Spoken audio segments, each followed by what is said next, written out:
What is the most frightening thing you have ever woken up to? If I hadn't woken up when I did, my entire family, including my children, would be 6 feet under right now. I woke up one morning to a blinding migraine. One of the worst I have ever had in my life. My husband got up to retrieve my migraine medicine and I heard a loud crash in the hallway. I got up slowly, and shuffled as best I could toward the sound. I found my husband laying on the floor passed out. I was very confused. I stood there staring at him. He opened his eyes and said, "Something is wrong. We have to get the kids out." He got up again, and we began walking toward the kids' rooms. However, it felt like the weight of our own bodies were like that of bricks. It was very difficult to move each leg to walk. I passed out on the way. When I came around I got up and began my journey again toward the kids' room.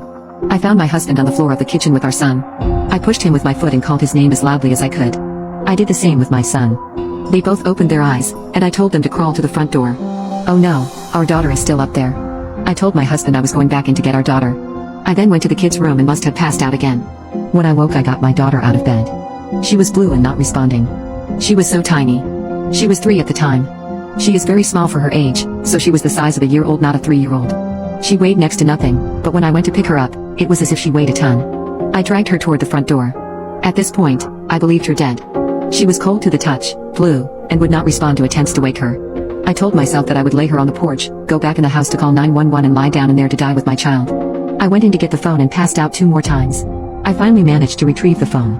I made my way to the front of the house and when I got to the door my daughter's eyes were open and the color was returning. The fire department arrived and took us all to the hospital. We all had to be treated for carbon monoxide poisoning.